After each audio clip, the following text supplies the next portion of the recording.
Qué bueno, gloria a Dios. Me alegro verle. Saludamos a la gente de la internet.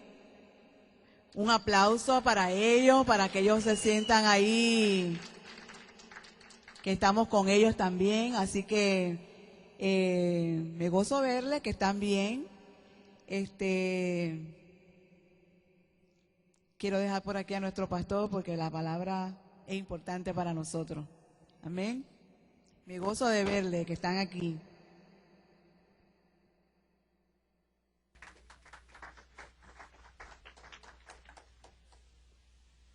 Qué bien.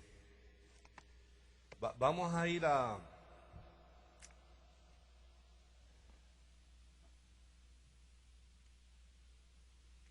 Vamos a leer ahí en Hebreos capítulo 9, una cosita, de manera de refrescar, que entendamos en qué negocio estamos.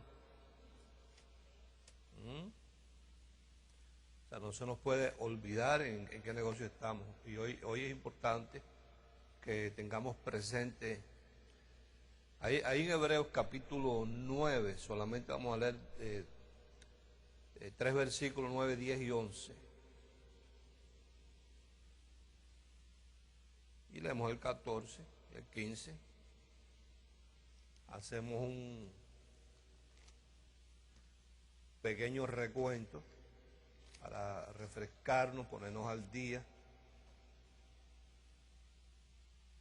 Para las personas pues que quizás no estuvieron conectadas el domingo pasado, los que no pudieron estar acá.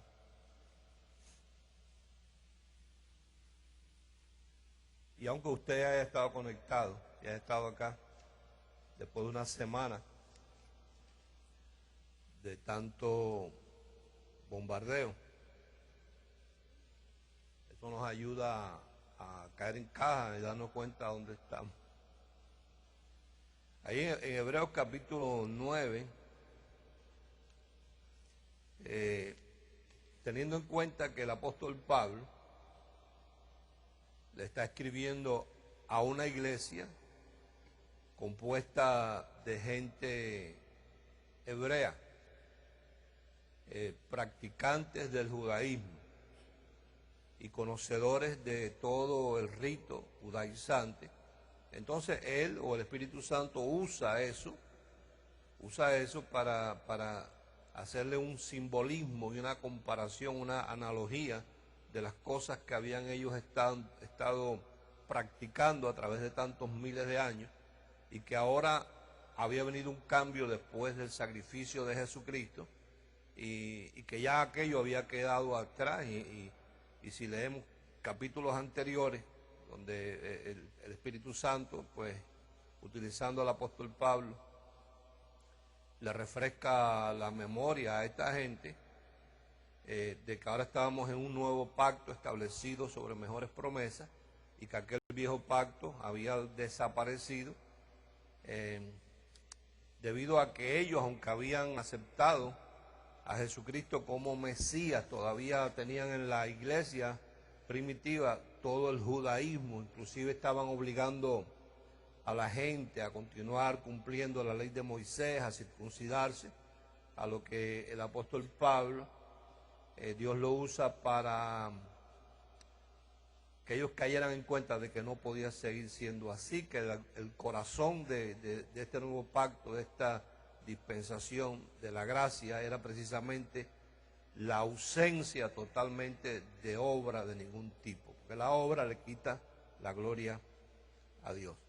Entonces, llegando ahí al capítulo 9, habiéndoles dicho ya a él que la ley nada perfeccionó, sino más bien era débil e ineficaz, le hace un recuento de lo que era el primer culto, le narra lo que era el tabernáculo, y llegando ya al verso 9, o el 8, voy a leer el 8, dice: dando el Espíritu Santo a entender con esto que aún no se había manifestado el camino al lugar santísimo, entre tanto que la primera parte del tabernáculo estuviese en pie, lo cual es símbolo para el tiempo presente, según el cual se presentan ofrendas y sacrificios que no pueden a ser perfecto en cuanto a la conciencia al que practica ese culto. Y volvemos una vez más a refrescar que Dios nos está interesado es nuestra parte dañada, que es la conciencia, no es el espíritu.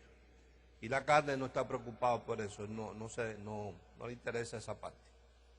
Al que practica ese culto, ya que consiste solo de comidas y bebidas y de diversas abluciones o purificaciones o lavamientos o bautismos y ordenanzas acerca de la carne, impuestas hasta el tiempo de reformar las cosas. Diga reformar. O sea, reformar quiere decir que algo tenía forma, se deformó y ahora hay que reformarlo, volverle a dar la forma original. Y entonces en el verso 11 dice, pero estando ya presente Cristo. Diga, Él ya está presente. O sea, no hay que esperarlo, ya Él está presente. Sumo sacerdote de los bienes venideros por el más amplio, más perfecto tabernáculo, no hecho de manos, es decir, no de esta creación. Verso 14, cuanto más la sangre de Cristo, el cual mediante el Espíritu Eterno se ofreció a sí mismo sin mancha a Dios, limpiará vuestras conciencias. Una vez más, la parte que está afectada porque tiene un conocimiento corrompido, limpiará nuestras conciencias de obras muertas para que sirváis al Dios vivo. Quiere decir que si uno tiene una conciencia de obras muertas, aunque vaya a la iglesia y diga aleluya y gloria a Dios, no le está sirviendo al Dios vivo, sino a un Dios que está muerto. Así que por esto es mediador de un nuevo pacto, para que interviniendo muerte para la remisión de las transgresiones que había bajo el primer pacto, los llamados reciban la promesa de la vida eterna. Digan, ese es en el negocio que estamos, en la reforma, estamos reformando, estamos haciendo un trabajo, diga un trabajo. O sea, no estamos aquí como iglesia tradicional. Busque conmigo en 1 Corintios 2. Esto no es una iglesia tradicional. Esto es otra cosa, esto es un trabajo, estamos haciendo un trabajo. Poco a poco nos tocó a nosotros ser más o menos los primeros. Cuando eso pasa así, pues no es fácil.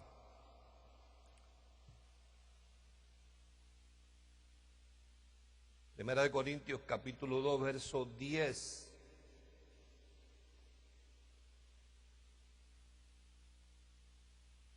De eso estuvimos hablando la semana pasada. ¿Cuál era el verso 9? Que es el que nos ayuda a entender el 10. Antes bien, como está escrito. Que basado en eso, entonces te recuerdo que donde hay especulación no hay revelación. Donde hay especulación no puede haber revelación. Nosotros hablamos revelación de Dios, hablamos palabras reveladas, porque no hablamos especulación, hablamos sobre lo que está escrito. O sea, si tú no hablas sobre lo que está escrito, no hay revelación. Por eso, una vez más, somos tan contrarios a todo lo que es rudimento, porque el rudimento que se practica en las iglesias no está escrito. Y hay un rebolico formado por unas simples expresiones que tuve hace un par de semanas atrás, que las vuelvo a repetir, invitando a los apóstoles locales e internacionales, a los patriarcas locales e internacionales, a los obispos, arzobispos, todos los títulos, a que por favor me ayuden, al Papa, pero más que nada me interesa es los evangélicos, los apóstoles evangélicos, que me ayuden a que me expliquen cómo es que se bautiza. Donde en la Biblia dice y explica cómo y en el nombre de quién se bautiza. ¿Cómo? ¿Dónde? ¿En nombre de quién? Para que me ayuden, para yo volver entonces a bautizar sabiendo por la palabra cómo es. Pero no basado en especulaciones de lo que hacen los metodistas, que es diferente a los católicos, que es diferente a los evangélicos, que es diferente a los pentecostales, sino basado en la palabra, porque me interesa es lo que está escrito. O sea, yo no creo en revelaciones que la gente tenga y libros que mucha gente escribe que es puros revelaciones o basan su libro en lo que ellos dicen que Dios le dijo. Yo no creo en nada de eso. A mí me interesa un libro donde la persona lo sature de Biblia, lo sature de palabra, y cuando me vaya a la palabra me haga un descubrimiento de esa palabra que para mí antes estaba oculta. Pero no me interesa que nadie me diga en un libro. Puedo escribir 500 libros, pueden lucir muy bien, pueden tener unos títulos muy sugestivos que llamen mucho la atención, pero no me interesa ningún libro, ni apoyo ningún libro donde la persona que lo escribe simplemente diga, porque a mí Jesús me dijo. Entonces te lo dijo a ti solo y a mí más nadie se lo dijo, si yo creo que la fuente de toda veracidad está aquí en la palabra. Es confiable la palabra. Entonces hazte bien como está escrito. Entonces como está escrito podemos confiar. ¿Por qué podemos confiar? Porque si vamos y leemos ahí dentro de 100 años, va a estar escrito. Como está escrito, cosas que ojo no vio. ¿Por qué no lo vio ojo anteriormente? Porque estaba oculto. Ni oído oyó. ¿Por qué no lo oyó ningún oído? Porque no estaba anunciado. ¿Por qué no había sido anunciado? Pues porque estaba oculto. Ni ha subido en corazón o en mente o en conciencia de hombre, son las que Dios ha preparado para los que le aman. Entienda que esto no es para toda la gente en la iglesia. Es para los que le aman. Para los que el simple hecho de recibir revelación de un misterio de Dios es más que la noticia de que te sacaste una casa. ¿Es así? Hay gente que las cosas de Dios para ellos van de acuerdo a cómo le van sus circunstancias, de los negocios, de los trabajos, de sus posesiones, cómo está todo. Son gente que lo tienen que tener todo en control. Hay gente que tienen que tenerlo todo en control. Déjame decirte, estamos viviendo una época que el control se fue. ¿Tú sabes por qué el control se fue? Te voy a explicar. Y déjame decirte que las ventas en fármacos para la depresión y la ansiedad han subido. La compra de armas también han subido. ¿Tú sabes por qué? Porque tú no puedes tener control de la incertidumbre. Y el mundo está en incertidumbre. Lo que esta noche es, mañana. Entonces tú no puedes tener control en algo que es incierto. Entonces, tranquilo, para eso es que vale el reposo. De eso se va a hacer el reposo y el refrigerio. Que tú puedes tener reposo y refrigerio aunque tú estés rodeado de incertidumbre. Entonces son las que Dios ha preparado para los que le aman. Los que le aman son aquellos que prefieren ponerse a leer y que Dios le comparta un secreto. Ahora dice, pero Dios no las reveló. La pregunta que deben hacer ahí cuando dice a nosotros son ¿quiénes? Los que le aman. Porque ninguno que no le ama va a pasar horas leyendo este libro. Este libro le es aburrido a la gente. Demasiado aburrido.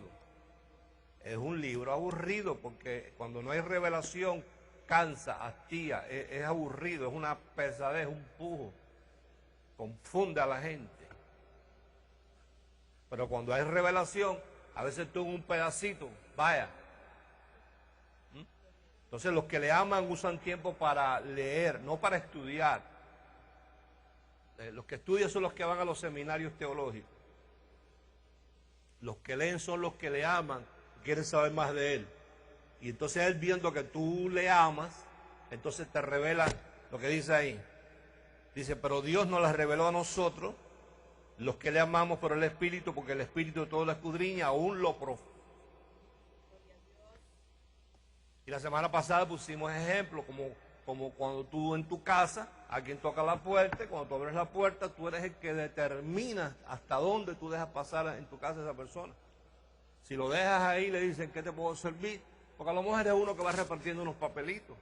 O a lo mejor es uno que tú conoces, pero no te da la gana a ti, esa es tu casa. A otros tú le dices, adelante, pasa, pero te quedas ahí en el foyer. No, todavía no has llegado ni a la sala.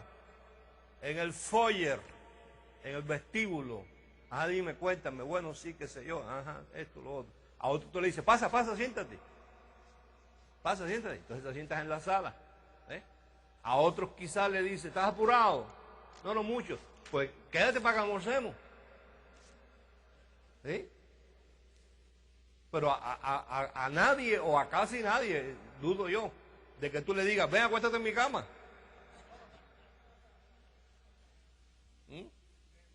Menos. Pues en cuanto a Dios, cuando ahí dice lo profundo, es la cama.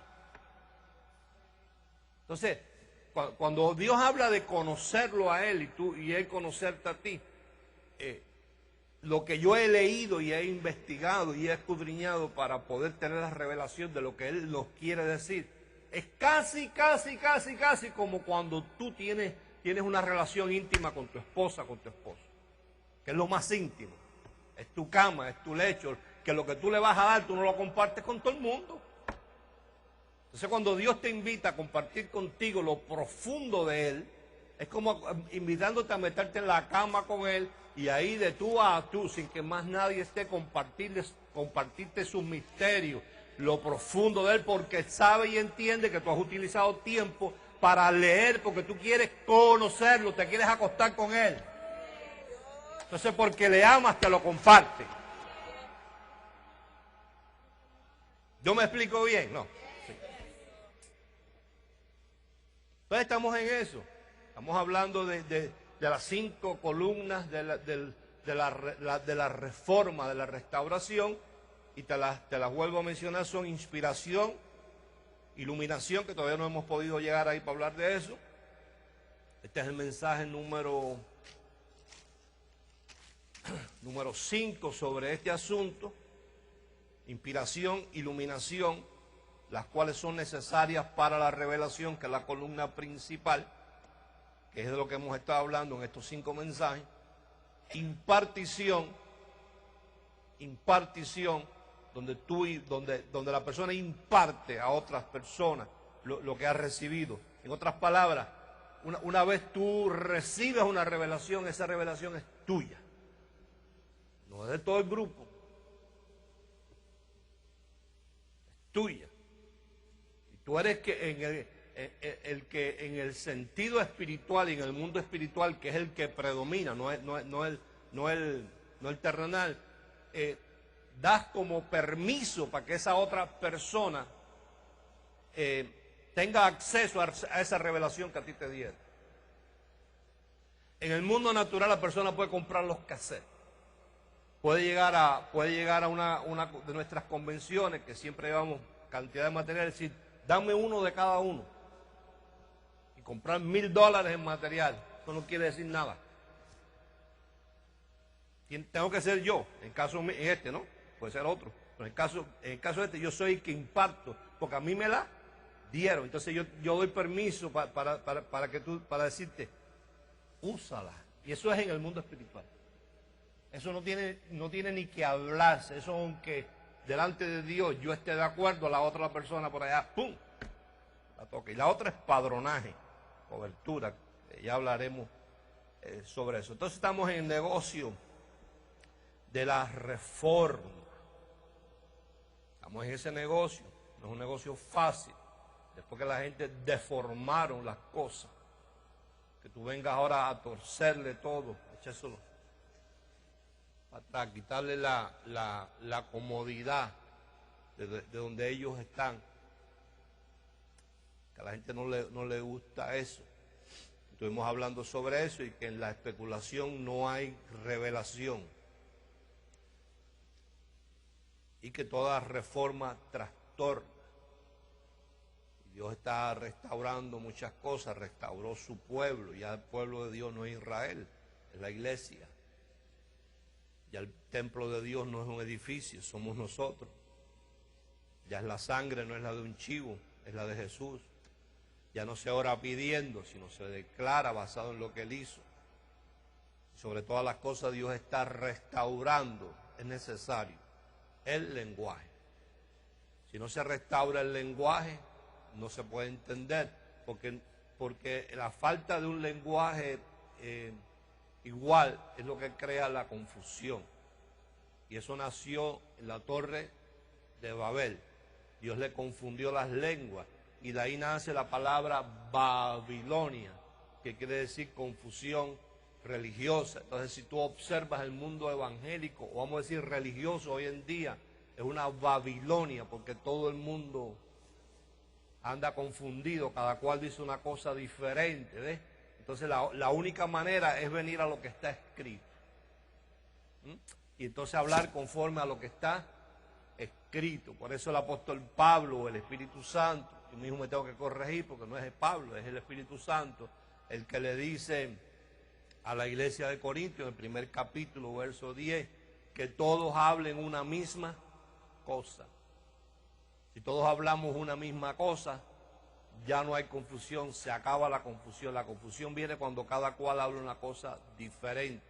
Dice, creí, por lo cual hablé, creímos, por lo cual hablamos. Dice que nuestra palabra sea sazonada siempre con gracia. Dice, ninguna palabra corrompida salga de vuestros labios, sino la que sea necesaria para dar gracia a los que oyen. Cuando habla de palabra corrompida, ya anduvimos ahí. Dios no está preocupado por aquellas cosas que nosotros decimos, que a lo mejor para el colombiano es normal y para mí es un escándalo. A lo mejor para mí como cubano es normal y para el puertorriqueño es un escándalo. Dios no anda en ese negocio. Pasa que nosotros somos muy terrenales, por no decir carnal, y pensamos que Dios es igual. Dios está interesado en algo más supremo, más excelente, más puro, que es el mundo espiritual, porque Él entiende que si nosotros podemos entrar ahí, todas las demás cosas empiezan a cambiar y a mejorar. Entonces, cuando habla de palabras corrompidas, es que tú, como gente que te tocó vivir en esta gracia, no hables conforme a un pacto que desapareció. Eso es una palabra corrompida. Jehová de los ejércitos es una palabra corrompida, porque Jehová no aparece en ningún lugar. Yo sé que esto duele. Hay gente aquí que lo que le encanta es la palabra Jehová aquí, y lleva añísimos como loco aquí. Y yo se los vuelo. Les cuesta, se les hace un nudo decir bendecido. No lo dicen. Cuando saluda, buenos días, buenas tardes, aquí. Pero no te dicen bendecido, porque todavía...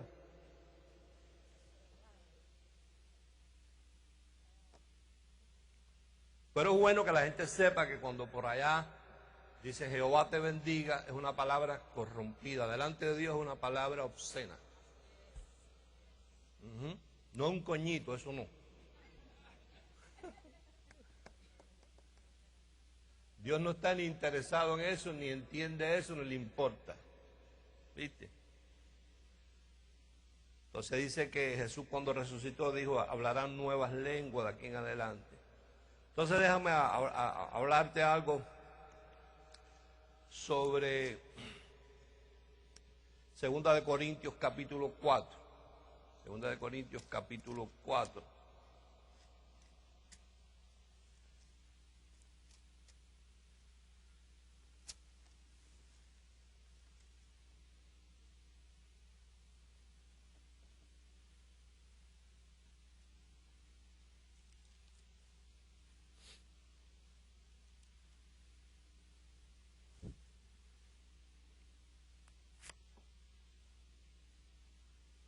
¿Por qué es tan importante tener una revelación de la palabra? Bueno, yo te voy a contestar hoy, aunque yo te lo he dicho varias veces, pero esperando que la próxima vez que haga esta pregunta, por lo menos 3 o 4, brinquen ahí, aunque no se entienda lo que diga, pero sea razón y motivo de entender uno de que sí lo tienen.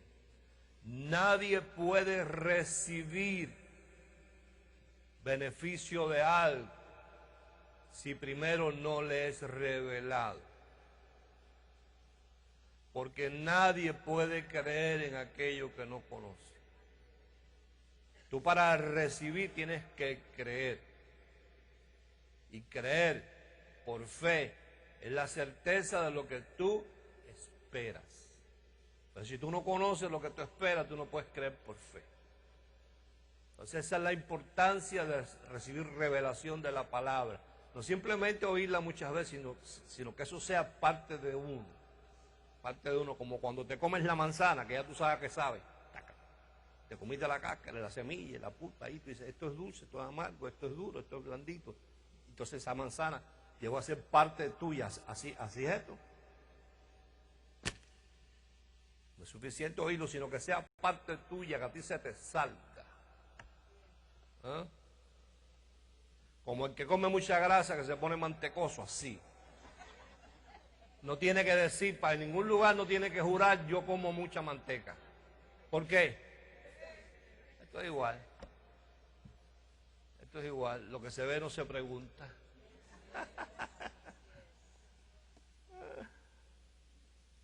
Entonces por eso Dios y nosotros que debemos imitarlo a Él, somos tan recalcitrantes con la obra y los rudimentos. Porque como no aparecen en la Biblia cómo se hace, cada vez que cualquier predicador te habla de Santa Cena, de bautismo, de ayuno, de todas esas cosas, te está hablando basado en una especulación. Y la especulación no tiene revelación. Por lo tanto, si no hay revelación, la persona no puede recibir beneficios de eso. Te explico, a ver cómo te explico. El profeta siempre es el encargado de hacer el anuncio de aquello que estaba oculto y a él se le reveló. Okay. Cuando un profeta le es revelado algo que estaba oculto, que estaba encubierto, que estaba escondido, pero que estaba ahí, como cuando los mineros bajan a la mina. Los mineros van a descubrir algo que está oculto, pero ya sea oro o cobre, lo que sea, ya está ahí. Bueno, igual pasa aquí. Como la palabra es espíritu, dentro de esas letricas, cuando tú te pones a leer ahí esas letricas, no para comprobar un punto de vista tuyo, para tú metérselo por la garganta a la gente, sino porque tú quieres conocer. Y la letrica se te rompe. ¡Pum! Es un yacimiento lo que te puede salir de ahí. Se te rompe porque en esa letrica hay escondido un misterio. Entonces te rompe esa letra. Entonces te sale el misterio. Entonces te es revelado. Igual que cuando los mineros bajan por un túnel por ahí para abajo. Van a investigar. ¿Ves? Porque tienen una inspiración que es parte de las 5 columnas. Tienen un deseo, le nació un deseo de ir a investigar qué es lo que hay ahí abajo. Entonces de momento ven que el terreno cambia su forma y eso se llama en esta parte iluminación. Dijeron, aquí hay algo raro, esa es la inquietud de perforar ahí. Igual pasa cuando uno lee esto, que ahí viene la inquietud del Espíritu Santo, que es la iluminación para decirte, escudriña ahí, que eso que está ahí traducido así no es así como yo lo dije. Entonces uno pasa tiempo leyendo, investigando, buscando en los diferentes idiomas hasta que se te revela. Cuando se te revela, entonces tú lo anuncias. Entonces cuando el profeta anuncia algo que estaba oculto, estaba encubierto, estaba escondido, que antes no se había oído porque estaba oculto, ni alguien lo había visto porque estaba oculto. Y a ese profeta se le demanda cuenta de dónde sacó eso que él está hablando o anunciando. El profeta tiene que tener la fuente o el lugar del descubrimiento. Es igual que si yo me aparezco aquí con un grupo de joyas, de alhajas, de prendas, de esmeralda, de oro. Mira lo que me encontré, mira lo que descubrí. Y entonces tú me demandas y me dices, ¿tú de dónde sacaste eso? ¿No será que te lo robaste? Yo tengo que tener el lugar, llevarte allí y decirte, mira, aquí fue donde yo descubrí esto y enseñarte el cofre. En este caso, si a mí alguien me demanda cuenta de de las cosas que yo hablo, yo lo puedo traer aquí. Decirle, mira, yo lo saqué desde aquí. Míralo, aquí está. Aunque la persona quizás no sepa abrir el cofre. Yo puedo quizás abrirle el cofre y decirle, mira, aquí está. ¿Lo viste ya? Ahora viene, ¡pum!, te lo cierro. Y cuando él quiera ir ahí a abrirlo, no se le abre porque eso no va junto con la especulación, ¿ves? Diferente a cuando un payaso que se hace llamar profeta empieza a anunciar una especulación y tú le pides cuentas y le dices, ven acá, tú acabas de dar ahora mismo una serie de enseñanzas sobre las 7 puertas del infierno. Y lo estás anunciando como una revelación que Dios te dio, diciendo que tú eres profeta. Llévame a la fuente, al lugar donde tú descubriste ese cofre y muéstrame el cofre a ver dónde está, aunque yo no sepa abrirlo. Y entonces no pueda venir aquí y me diga, bueno, es que desde Génesis hasta Malaquía no aparece. Y bueno, me estás hablando de Génesis a Malaquía, ya son las 3/4 partes de la Biblia. Y desde el libro Los Hechos en adelante tampoco aparece. En las epístolas no aparece ninguna. Aparece 2 veces en los evangelios.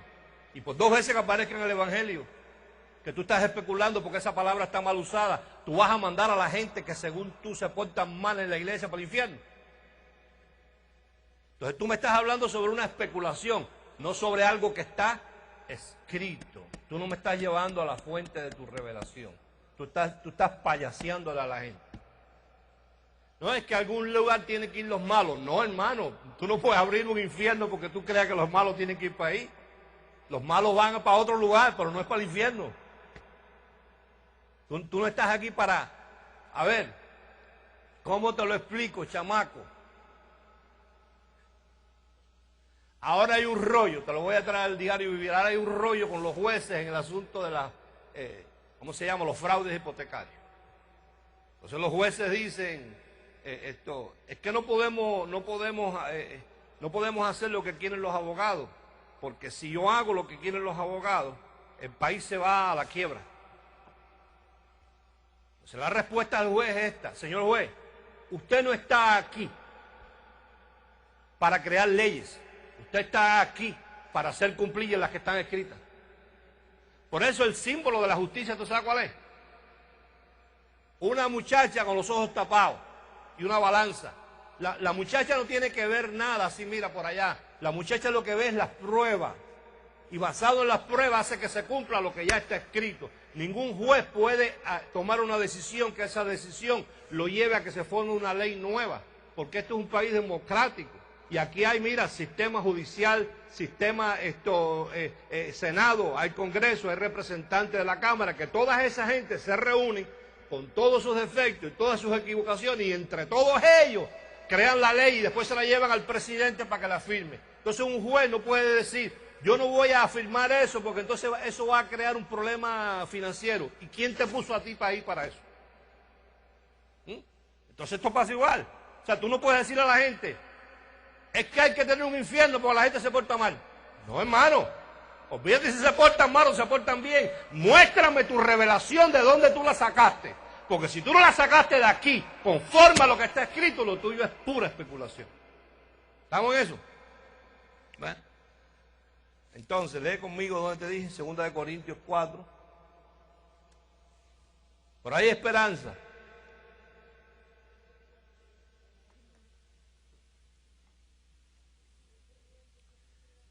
Yo cuento es que haya hombres serios, que se harten, que se cansen.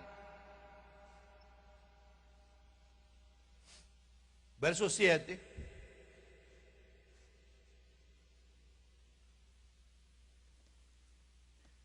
Pero tenemos este tesoro. Diga tesoro. Este tesoro en vasos de barro, para que la excelencia del poder sea de Dios y no de nosotros. Quiere decir que nos está hablando ahí de algo que está oculto en nosotros mismos. Vamos a leer en Jeremías capítulo 1. Jeremías capítulo 1.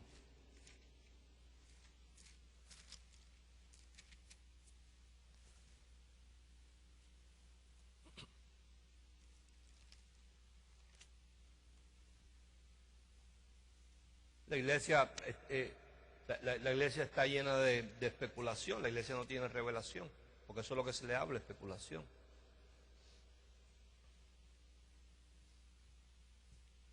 Jeremías capítulo 1. Uy, mucho trabajo que hacer. Mucho trabajo que hacer.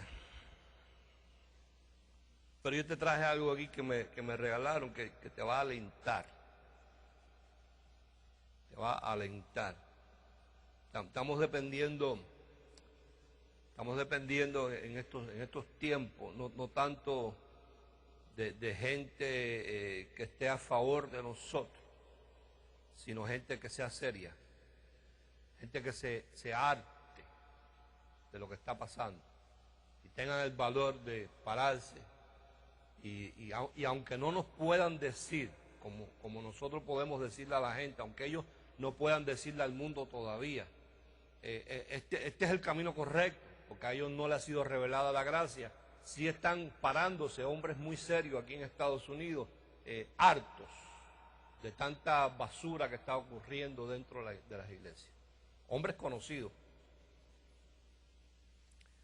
Dice ahí en Jeremías capítulo 1, vamos a leer el verso 4, dice, vino pues palabra del Señor a mí. Diga vino. De que la revelación no se busca, se recibe.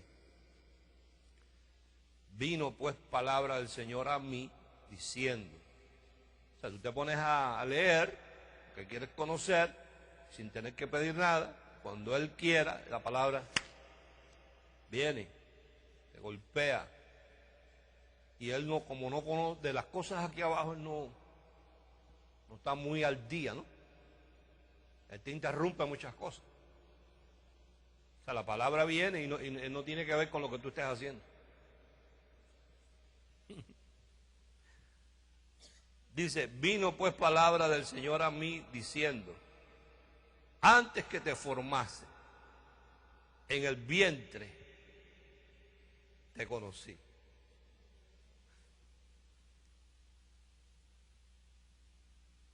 ¿Te hace memoria el te conociese con lo que te expliqué anteriormente? Antes que tu mamá y tu papá tuvieran la relación para que ese embrión empezara a tomar forma ahí, ya yo me había acostado contigo.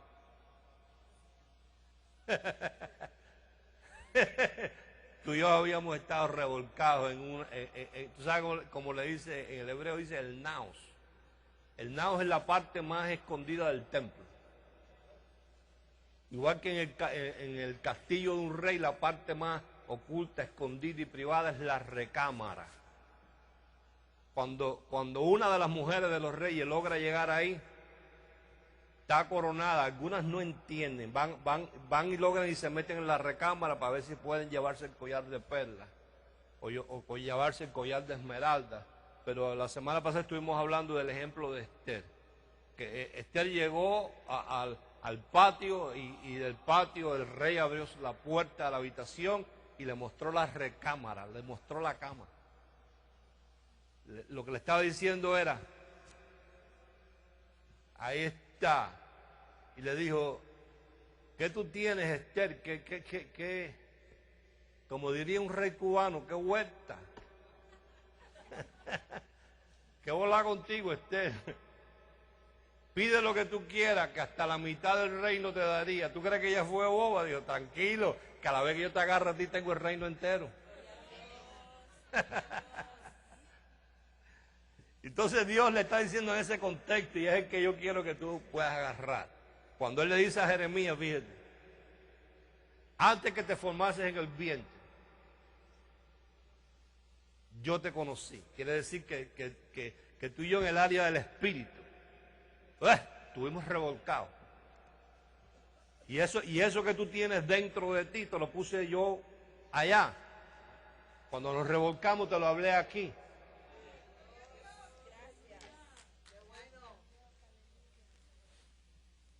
Antes que te formase en el vientre, te conocí, te invité a mi naos, a lo más profundo, a lo más secreto, te invité a mi recámara y antes que naciese, te santifiqué. Quiere decir que Jeremías todavía no ha nacido, no ha pecado, no ha hecho malo, ni ha hecho bien y ya está santificado.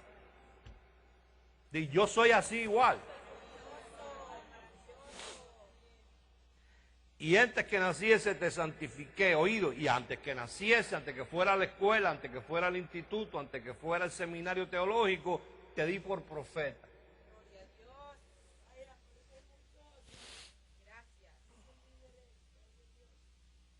Te di por profeta a las naciones. Y volvemos a decir que un profeta es tan mal entendido porque en jerarquía espiritual es lo más alto. El profeta corrige al sacerdote, corrige al rey, corrige a todo el mundo. ¿Por qué? Porque al profeta se le revela algo que nadie ha conocido, a nadie ha oído, nadie ha visto, nadie ha leído antes. Entonces viene y lo anuncia, y cuando lo anuncia viene a romperle lo que ellos están haciendo para que ellos se conviertan a un régimen nuevo. Entonces por eso el profeta no cae bien, cae mal. Por eso yo vuelvo a decirle a los reverendos que me ayuden y me digan cómo es que se bautiza. Ellos se meten porque ellos mismos se descubren, después me llaman, hace meses que uno no sabe de ellos, y de momento entra la llamada, no, apóstol, sí, te veo todos los domingos. Ah, tú me ves todos los domingos.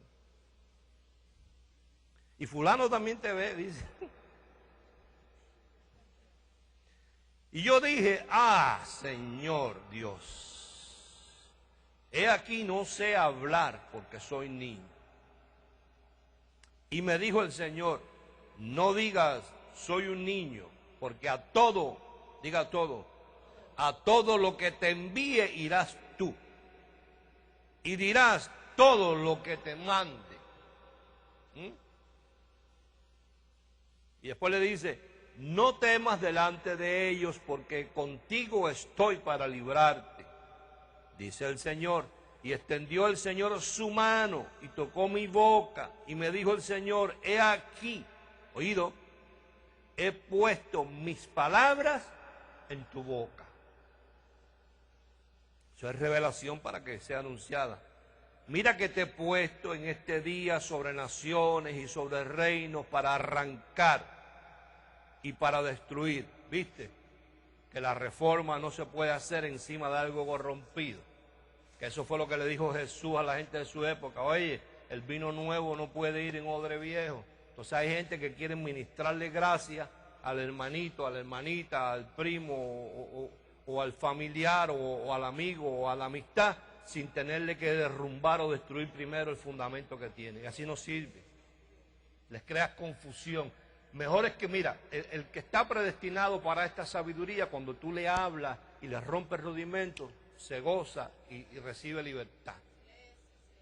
No quieras empezar al revés, porque si empiezas al revés, le hablas tú eres un bendecido, porque mira, que aquí, cuando tú le caigas en el rudimento, se te va a romper el jarro en las manos. Empiézale rompiéndole, arruinándole, derribándole, para después edificar y para plantar. La palabra del Señor vino a mí diciendo, ¿qué ves tú, Jeremías? Y dije, veo una vara de almendro. Y me dijo el Señor, bien has visto, porque yo apresuro mi palabra para ponerla por obra. Vino a mí la palabra del Señor por segunda vez diciendo, ¿qué ves tú? Y dije, veo una olla que hierve.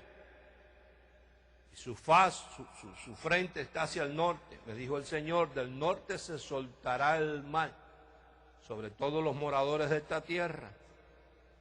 Porque aquí que yo convoco a todas las familias de los reinos del norte, dice el Señor, y vendrán, y pondrá cada uno su campamento a la entrada de las puertas de Jerusalén y junto a todos sus muros en derredor, y contra todas las ciudades de Judá. Y a causa de toda su maldad proferiré mis juicios contra lo que me dejaron e incensaron a dioses extraños y la obra de sus manos adoraron. Tú pues, ciñe tus lomos, prepárate, amárrate el cinto, levántate y háblales todo cuanto te mande. La expresión levántate ahí, entiéndase que no es un levántate porque Jeremías está sentado. Toma postura, ponte en tu lugar. Y háblales todo cuanto te mande, no temas delante de ellos, para que no te haga yo quebrantar delante de ellos. O sea, lo que pasa es que la gente no entiende, y esto va para esos pastores que han recibido de alguna manera la gracia y por miedo a lo que dirán los demás, sin entender lo que Dios ha puesto, la misión que Dios les ha mandado, por miedo a lo que dirán los demás, se han abstenido para ellos andar también en la comparsa del carnaval.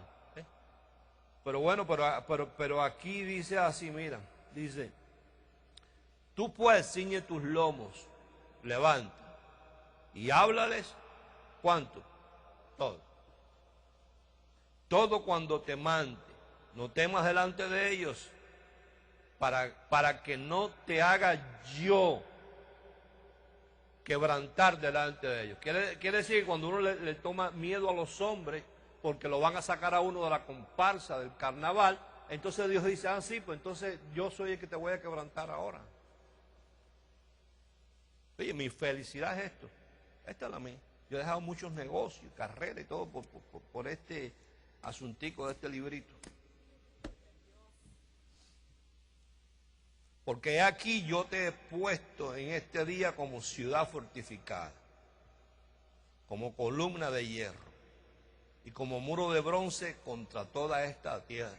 Oído, contra los reyes de Judá, sus príncipes, sus sacerdotes y el pueblo de la tierra. Quiere decir que en jerarquía espiritual el profeta es el que corrige a toda esta gente.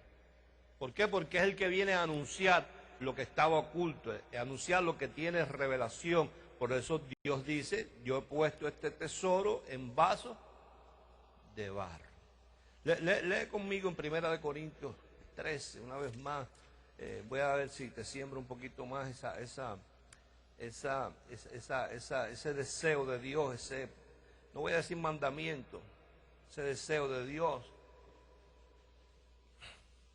1 Corintios 13.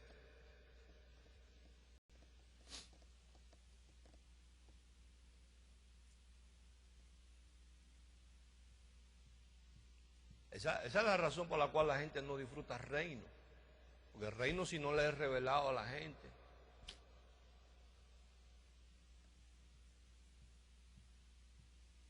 Ahí hay un versus. ¿Sabes lo que es versus? Cuando van dos boxeadores dicen, ¿cómo es? El niño Guardé contra versus el gorila de Hialeah. Versus. Entonces hay un versus aquí, oído, escucha. Así logro interesarte un poquito más. Hay un versus. Hay un versus ahí. Los misterios del reino versus las cosas.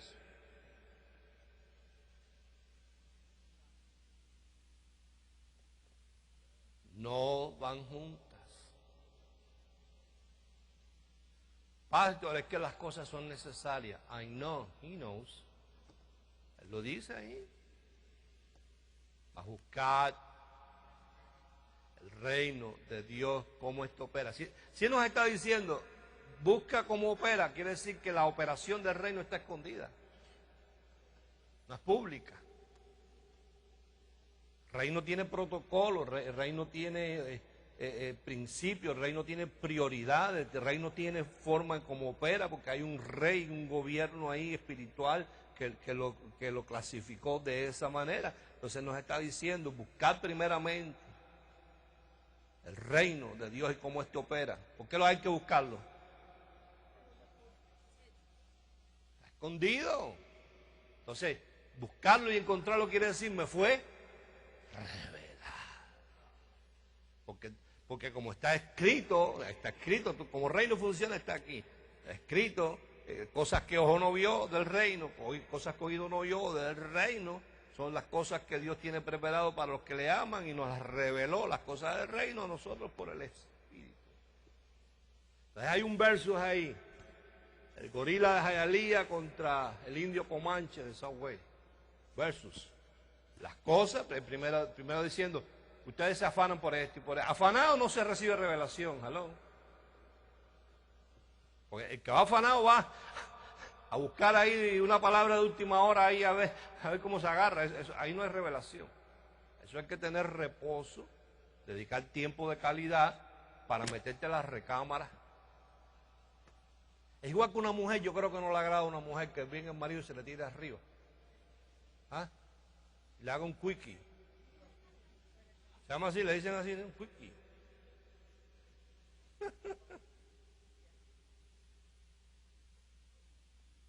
No sirve así. Igual que un matrimonio que se pasan fajados el día entero discutiendo por todo y después el marido quiere por la noche, echa para acá, no, no echa para acá nada, echa para allá.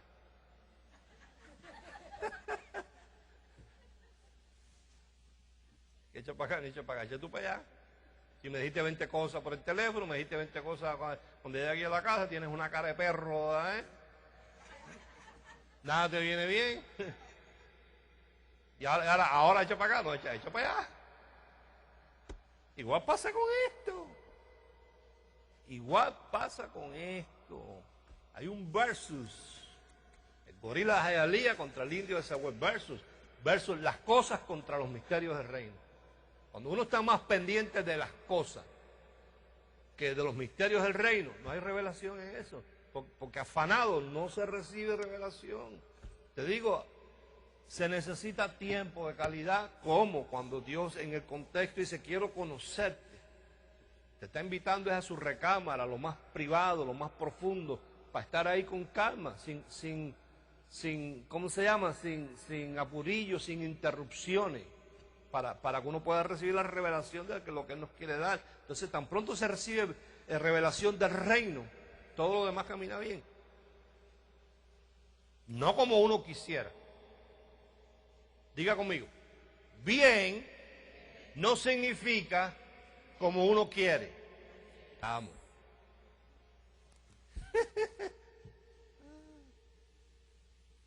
Te voy a leer ahí, mira, porque ahí está el corazón para poder entender. En el capítulo 12, en el último versículo del 31. ¿De dónde falla la gente? La gente lee esto. Oye, eso que venden por ahí, la Biblia en un año, es una maldición. The Bible in a Year, creo que se llama. Es una maldición porque ponen a leer a la gente por capítulo. Terminan un capítulo sin saber nada, te empiezan el otro sin saber nada. Viste que viendo el verso 31 del capítulo 12, es que vamos a entender el principio del 14.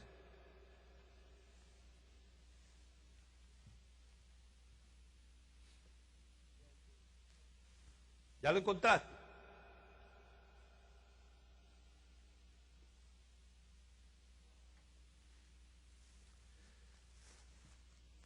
Verso 31, 1 Corintios 12. Procurad pues los dones mejores. Ese es el primer consejo. Después le dice, mas yo os muestro un camino aún más excelente. ¿Qué tú entiendes por eso? Bueno, que hay unos mejores dones que otros, pero que aún los mejores dones, hay además de eso un camino más excelente que esos mejores dones. O sea, hay 9 dones, pero dentro de esos 9 hay unos que son mejores. Pero aún esos mejores dones, además de eso, hay un camino más excelente. Y entonces ahí habla.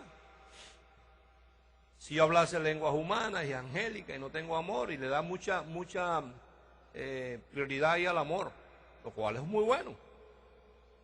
No tengo amor, vengo a ser como metal que resuena o címbalo que retiñe, y si tuviese profecía de la que hablan en las iglesias, y entendiese todos los misterios y toda ciencia, y tuviese toda la fe de tal manera que trasladase los montes, y no tengo amor, nada soy. Y si repartiese todos mis bienes para dar de comer a los pobres, y si entregase mi cuerpo para ser quemado y no tengo amor, de nada me sirve. El amor es sufrido, es benigno, el amor no tiene envidia, el amor no es jactancioso, no se envanece, no hace nada indebido, no busca lo suyo, no se irrita, no guarda rencor, no se goza de la injusticia, mas se goza de la verdad, todo lo sufre, todo lo cree, todo lo espera y todo lo soporta. El amor nunca deja de ser.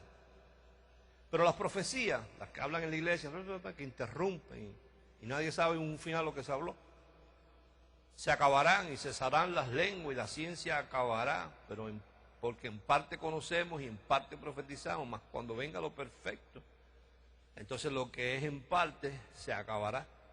Cuando yo era niño hablaba como niño, pensaba como niño, jugaba como niño, mas cuando ya fui hombre dejé lo que era de niño. Ahora pues vemos por espejo oscuramente, mas entonces veremos cara a cara, entonces cuando deje de ser niño. Ahora conozco en parte, pero entonces conoceré como fui conocido. Y ahora permanecen la fe, la esperanza y el amor.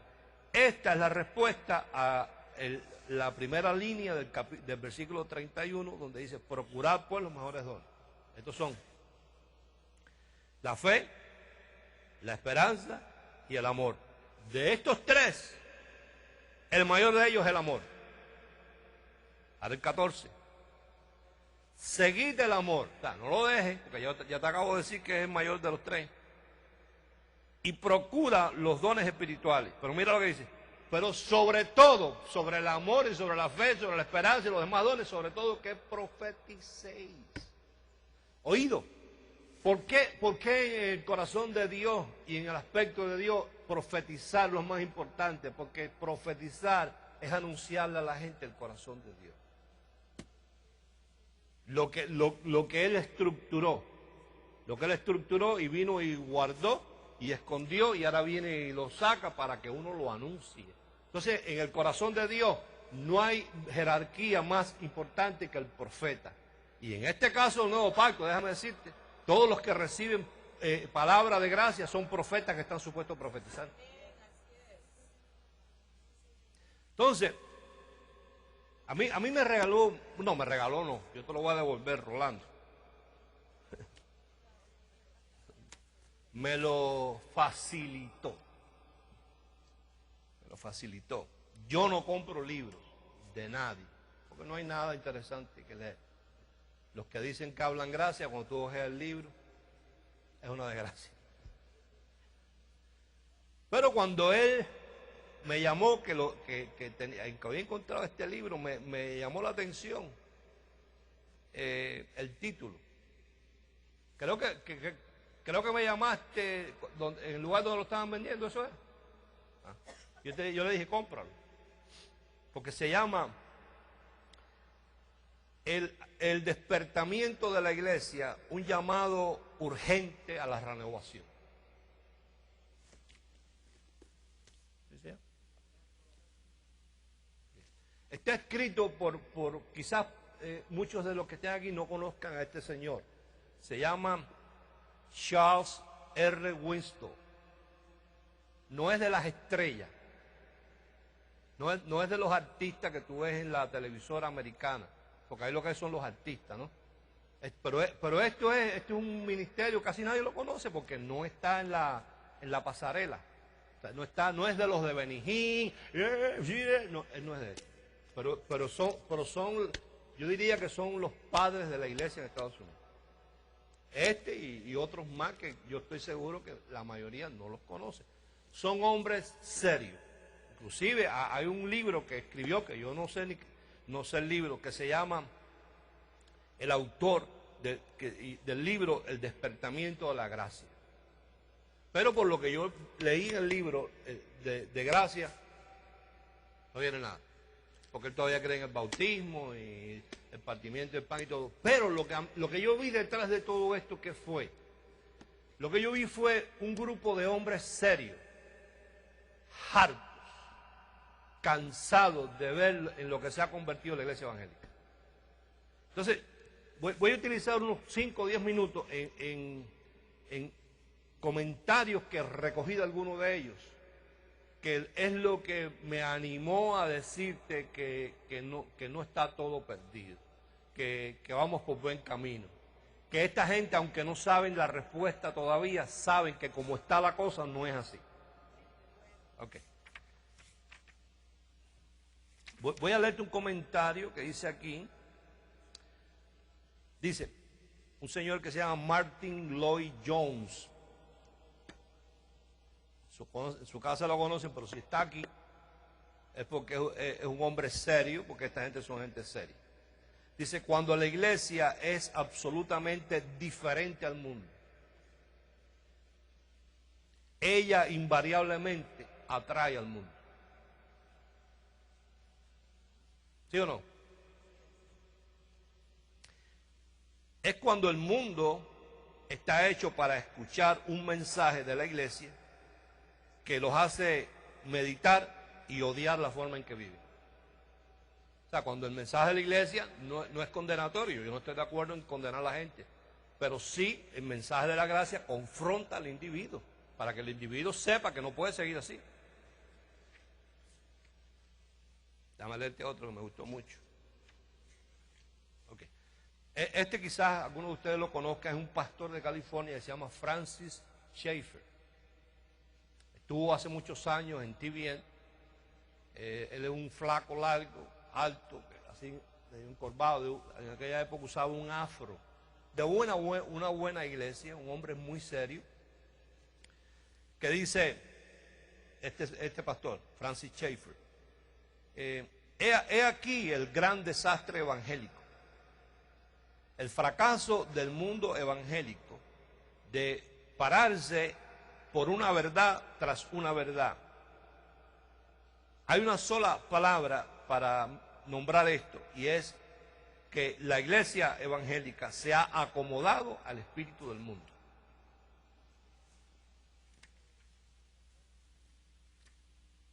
Qué bueno, ¿verdad? Dice aquí, dice un comentario del libro, cuando la Biblia no es el principal objetivo de la adoración en la iglesia, aunque ésta sea reemplazada por cosas buenas. La iglesia cae en una ignorancia bíblica. Porque tú a veces le comentas a gente y te dice, no, pero es que eso no es malo, eso es bueno. Pero si lo bueno está suplantando lo correcto, entonces es malo. Dice, el pensamiento posmodernista o posmoderno domina la iglesia, la debilita y viene a ser ante los ojos del mundo como algo que no tiene sabor. Dice, cuando la iglesia se convierte en un centro de entretenimiento, la ignorancia bíblica es usualmente más atractiva.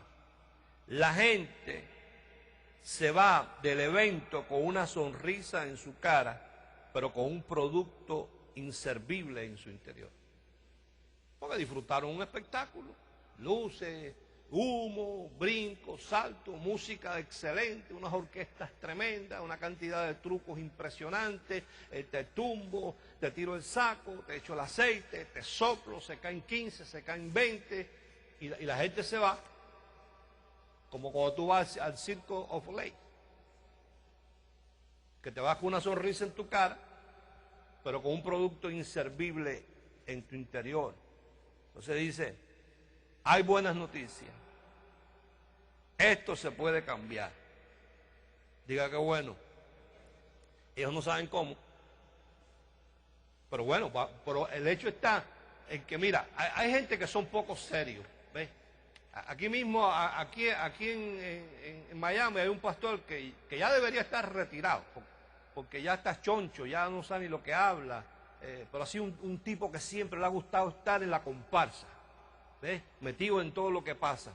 Ahora él vio la comparsa de los apóstoles, que ahora todo el mundo es apóstol, y entonces él dijo, yo no me puedo quedar atrás. Y se metió, ahora también él es apóstol. O sea, que eso te dice que hay falta de seriedad, porque él como hombre maduro tendría que darse cuenta que un llamado apostólico, oye, eso es cosa seria. Porque para tú tener un llamado apostólico tú tienes que ser profeta, y si para ser profeta tú tienes que estar anunciando algo que no está en los libros de la librería. Entonces, lo que hace falta en esta última hora son hombres serios, que aunque ellos quizás no sepan cómo es la respuesta, ellos por lo menos como gente seria digan, hermano, esto es una comparsa de un carnaval, esto no es el evangelio que nosotros debemos predicar. Mira, dice, Hay buenas noticias, puede cambiar. El despertamiento de la iglesia es un llamado para que la iglesia se dé cuenta lo lejos que se ha apartado de Dios. Estos son hombres serios. ¿Será que me oyó a mí por la televisión?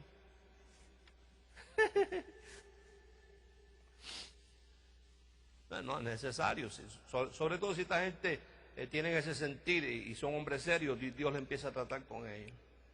Mira este otro comentario, dice: el mundo está esperando para oír una voz auténtica de Dios. Se parece a cuando aquella gente, Herodes, se puso a hablar y empezaron a decir: voz de Dios y no de hombre. A ver.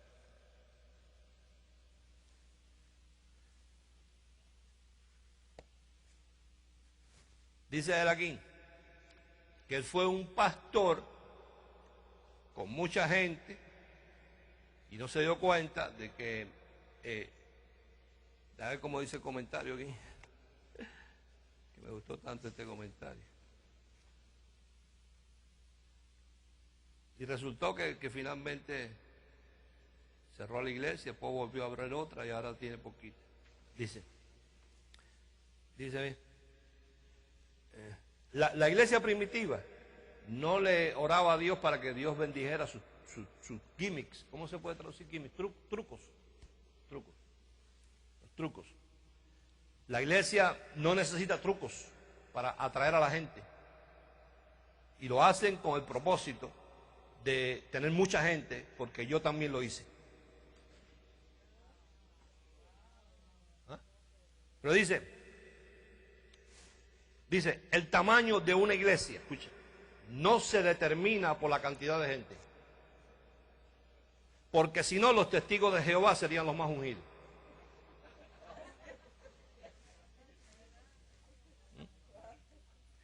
Sino por la estatura del hombre espiritual a través del conocimiento de la palabra.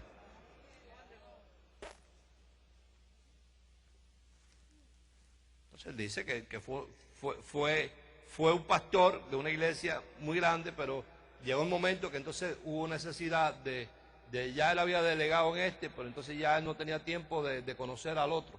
Entonces delegaba en el otro y el otro delegaba en el otro, y empezaron a emplear gente. Y finalmente aquellos tuvo que acabarse y tenían miles de personas, porque se dio cuenta que la gente que estaban ahí no tenían la visión que él tenía. Porque faltaba el padronaje. Faltaba la impartición. Dice que era very challenging, very stressful y very painful. Muy doloroso y muy estresante ver un grupo de gente tan grande y que la gente que está sentada no tenía la visión que tenía el pastor. La comparó, dice, comparé mi iglesia con el Titanic. Que pensé que nunca se iba a hundir y se hundió. Viste que gracias, Rolando. Dice, la iglesia de hoy en día no necesita mejores maquinarias ni más métodos. Necesita hombres que se dejan usar por el Espíritu Santo, porque el Espíritu Santo no funciona a través de métodos ni maquinarias.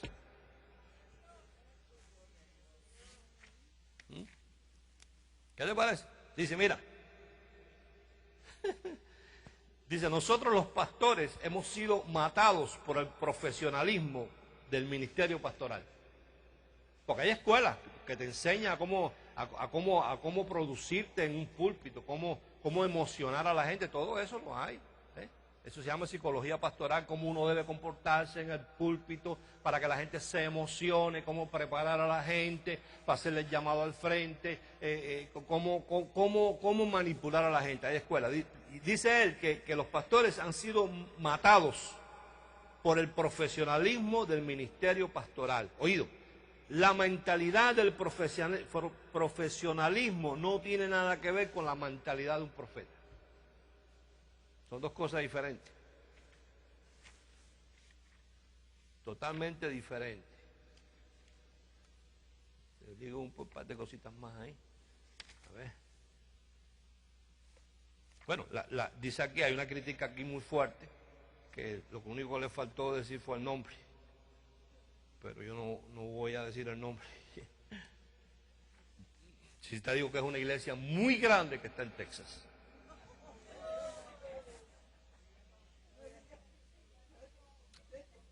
Y encabeza el comentario diciendo: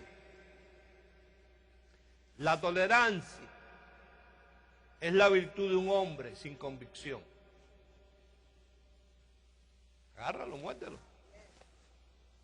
O sea, cuando tú lo toleras todo, y tu mensaje lo tolera todo, y todo está bien, y tú nunca le dices a los homosexuales: oye, no te condeno, no te vas a ir para el infierno, no te vas a ir para ningún lado, pero Dios cuando te puso un pipí no es para que fueras con otro pipí, pues es para un pupú, y confrontas a la gente, para que la gente sepa que hay una confusión ahí, que necesitan ayuda, que tienen que caminar conforme al plan de Dios. Cuando tú no haces eso, tú no tienes convicción. O sea, cuando tú toleras a todo el mundo de manera que nadie se disguste, que todo el mundo salga con una sonrisa en la cara, pero con el hombre interior vacío.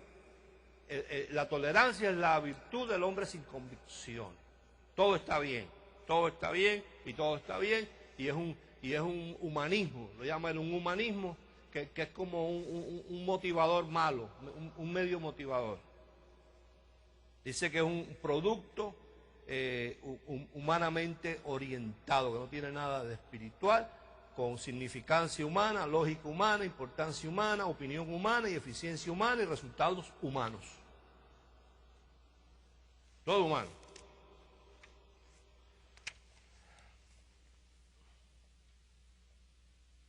Dice, ya terminando su libro, que la iglesia está asustada por la guerra, abofeteada por los huracanes espirituales, y está con erosión, con óxido del pollution espiritual. Pero Dios, dice, Dios está en la obra o en el trabajo de restaurarla Él mismo, reparándola, limpiándola y purificándola. En otras palabras, reformándola. Quiere decir que hay hombres serios que están cansados del carnaval, que se ponen a mirar lo que se ha convertido el mundo. Y yo otras veces te lo he compartido. Yo no es que sea un anciano, pero ¿será que yo me codié cuando yo empecé en el ministerio, que tenía 20 y pico, 30 años? Me codié con hombres que ya eran ya hombres de 50 y pico, adultos, hombres que tenían una trayectoria, y compartía con ellos. Me gustaba sentarme a escuchar, no a hablar, a escuchar y a estar ahí para oír las experiencias de esta gente. Y entonces yo también participé en ese movimiento donde, caramba, a mí me gustaría, como los tiempos, no voy a decir de antes, porque esta gente no conocían gracia, pero tú veías en esas campañas, yo fui evangelista 8 años, los homosexuales que venían gritando, arrepentidos, diciendo: yo me arrepiento, yo me convierto a Jesucristo, yo cambio mi vida. Eso tú no lo ves. Los homosexuales andan en la iglesia con el compañero cogido de mano y diezmando. Aquel caso famoso de Arnaldo Figueroa, que fue amigo nuestro, murió, por cierto, de SIDA, que le decían el lupo, que nosotros lo trajimos a la iglesia, ¿cómo se llama?, a dar su testimonio hace muchísimos años atrás. Le decían el lupo, se vestía de la Lupe, la cantante famosa esa, y era un transformista y tenía su marido, y un día Dios en una predicación lo tocó, y ese hombre cambió y se casó y tuvo hijos. Lamentablemente ya tenía el virus y se murió de SIDA predicando hasta el último día. Y tuvimos con nosotros a Miguel de Jesús, que le decían la Iris Chacón, por las tremendas nalgas que tenía, porque se inyectó de eso silicona en las nalgas, y lo trajimos a la iglesia, porque en una predicación Dios lo confrontó y entendió que tenía que cambiar, y se metió de cabeza en la iglesia, a participar en la iglesia, y ya se cambió su ropa de mujer por una ropa de hombre, y contaba él cómo se sentía apenado porque se ponía pantalones de hombre por las perras nalgas esas que tenía. Y como él delante de Dios lloraba y dice, Señor, pero por favor, yo no puedo estar con estas nalgas así. Yo soy un hombre, las muchachas me miran, yo quiero tener un cuerpo de hombre. Y cómo testificaba él que el poder de Dios una madrugada cayó sobre él en la cama y el otro día amaneció sin nalgas ninguna. ¿Tú no ves eso hoy en día? Todo es lo que dice este hermano en ese libro. Todo es, la gente sale con una cara sonriente, pero un producto inservible en su corazón. Que llegaban los brujos a la iglesia. Oye, yo vivía aquello. Los brujos con sus calderas, con sus muñecos, a entregarlos, a romperlos. Hoy en día, si hay un brujo que quiere conocer, entonces el pastor reúne a los diáconos, le dice, tienen que ayunar, porque el demonio se le puede meter a ustedes por los ojos.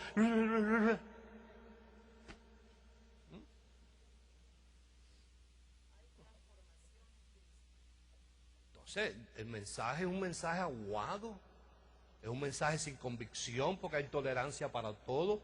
El negocio está en que todo el mundo se sienta bien, una buena música, una buena danza, unas buenas luces, que el sonido esté perfecto, que todo esté elegante, que todo esté de primera. Esa es la cosa y que haya mucha sensualidad, mucha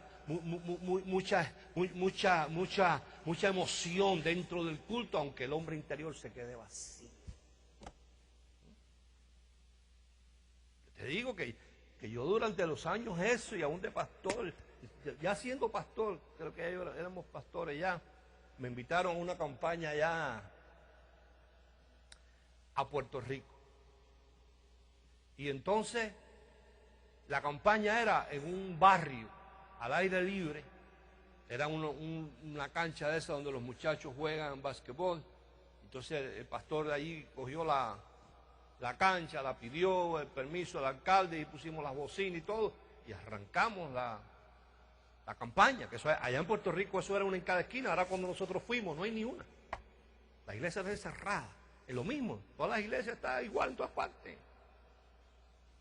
Y no se me olvida que por alguna razón de atraso de alguna gente que vive en esos barrios, hay veces que los niños no le nacen normales totalmente y no había en aquel entonces o en esos lugares a veces no hay los medios que hay en estos lugares, que hay clases especiales para niños autistas y clases especiales para niños que no están bien, que nacen así. Entonces los padres lo que hacían era que le hacían un cuarto a la parte afuera de la casa con rejas y los encerraban ahí.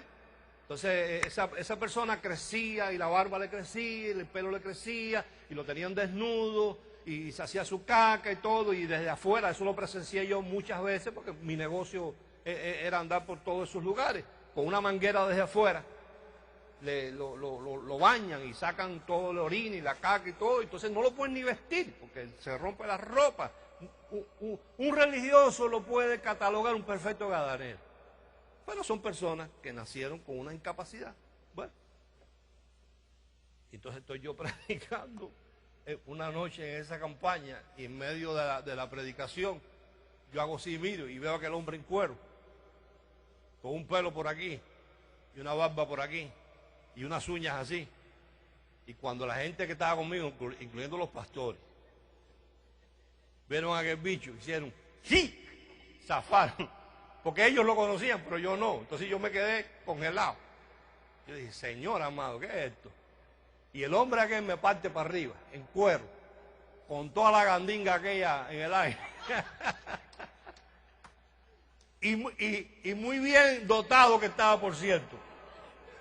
Y aquel pelo por aquí, y aquella barba por aquí, y me partió para arriba. Y cuando yo miré, la gente que me tenía que ayudar, aquella gente, todo el mundo estaba debajo de la plataforma.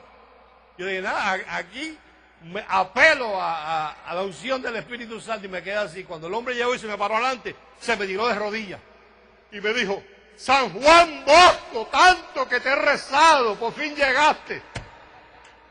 Yo no sé qué fue lo que Dios le hizo ver a él. Me dijo que yo era San Juan Bosco. ¿Ah? Yo no sé qué fue lo que Dios... No se sabe todavía cómo el hombre se escapó de la casita que le tenían, cómo salió por el barrio corriendo en cuero, cómo llegó allí, por qué me dijo San Juan Bosco. La cosa es que el hombre, después que se tiró allí en el piso, Cuando se levantó, era otra persona.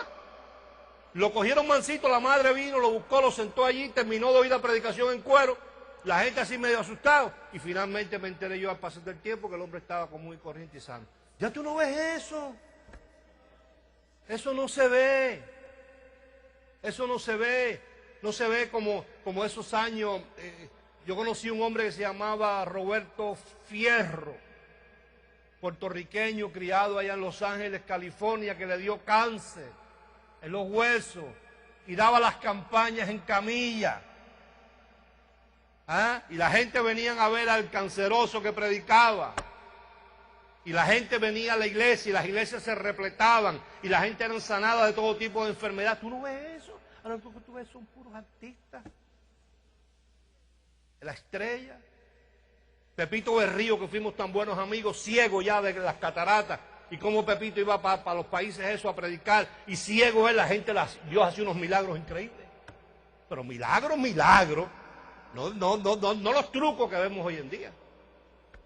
Porque yo vuelvo una vez más y emplazo a toda esta gente que están por los lugares. Ahora viene Benijín. Que me den permiso para ir al hogar del ciego. Y llevar 10 ciegos, 10 cieguitos. Sentarlos allí. Y ir al hospital del Génesis, que hay 10, por lo menos llevar 10 sidosos. Sentarlos allí. Y ir al hospital del niño y llevar 10 niños con cáncer y sentarlos allí. Y que esa gente que son tan poderosos hagan algo por esas pobres personas que están a punto de morirse. Pero todo se va en la música, en la cosa, en tumbar a los que andan con él, en sentar adelante a los que pueden pagar $1000, los VIP. Entonces, yo doy gracias a Dios por esta gente. Porque esta gente, aunque no conoce, no le ha sido revelado el misterio de la gracia. Están hartos. Hace falta crear un tea party evangélico. Yo creo que nosotros podemos decir que nosotros somos el tea party de los evangélicos. Padre, te doy gracias en esta mañana por tu palabra.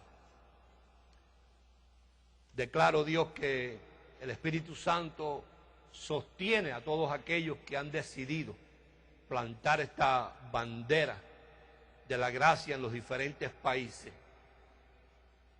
que hemos venido marcando el paso, dejando unas huellas, haciendo una historia, volando sobre las alas proféticas de la palabra de gracia,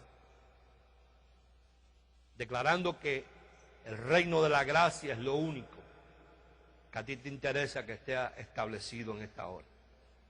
Te doy gracias por habernos sacado de ese carnaval, esa comparsa, de toda esta cantidad de gente mentirosa que no tienen nada que decir y engañan a tu gente. Te doy muchas gracias por no estar envuelto en esa cosa. Te doy gracias por esta gente que están inquietas por ver lo lejos que la iglesia se ha apartado de tu revelación y de tu palabra. Te doy gracias en el nombre de Jesucristo. Amén.